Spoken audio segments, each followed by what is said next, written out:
Mahigit 1,000 incumbent officials at aspirants ang nakapaghain ng Certificate of Candidacy sa Cebu Province. Si Jessie Atienza sa report.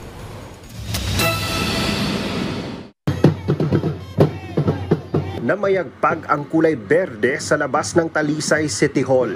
Pagsalubong ito ng mga supporter kay incumbent Talisay City Mayor Gerald Anthony Samsam-Gulyas Jr. para sa paghain ng kanyang COC. Sinamahan siya ng kanyang asawa na si Cebu 1st District Representative Congresswoman Rhea Gulyas at ng kanyang mga kapartido.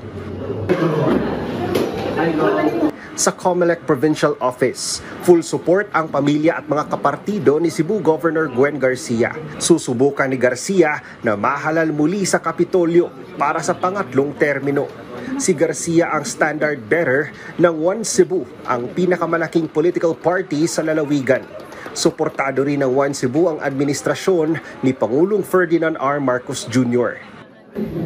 As far as One Cebu's position is concerned, I have already stated it months ago that One Cebu continues to fully support the administration of President Bongbong Marcos.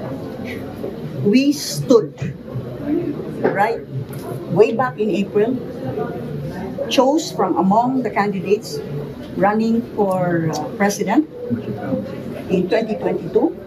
We stood and decided to throw our full support behind the candidacy of Bongbong Marcos. Opisyal na ring nagsumite ng kandidatura si Cebu City Acting Mayor Raymond Alvin Garcia bilang alkalde ng lungsod. Katandem niya ang tatakbong Vice Mayor na ang dating chairman ng Metro Cebu Water District na si Attorney Jose Daluz. Ipinakilala na rin nila ang kanilang mga kapartido sa ilalim ng Kusog Panaghiusa Coalition. Kabilang na dito ang unang beses na tatakbong konsehal sa lungsod, ang negosyanteng si Harold na kasalukuyang konsehal sa barangay. Currently, I'm the CEO of Harold C. Hotel, and also my profession is an architect, and my advocacy for the city is really more into livelihood and infrastructure. And at the same time, I'm ready to serve the Filipino people, especially the Cebuanos, so that what I want to achieve is that each individual voices would be heard. Literal naman na napatakbo ang isang aspirant na naghabol sa deadline ng filing ng COC.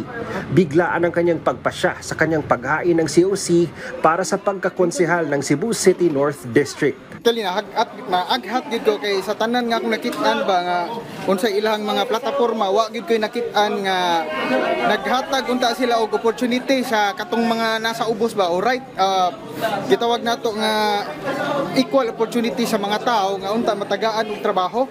Ngayong tapos na ang paghahain ng mga COC, susunod na ang yugto ng pagkilatis ng taong bayan sa mga kandidato. Mula sa PTV Cebu, Jessie Atienza para sa Pambansang TV sa Bagong Pilipinas.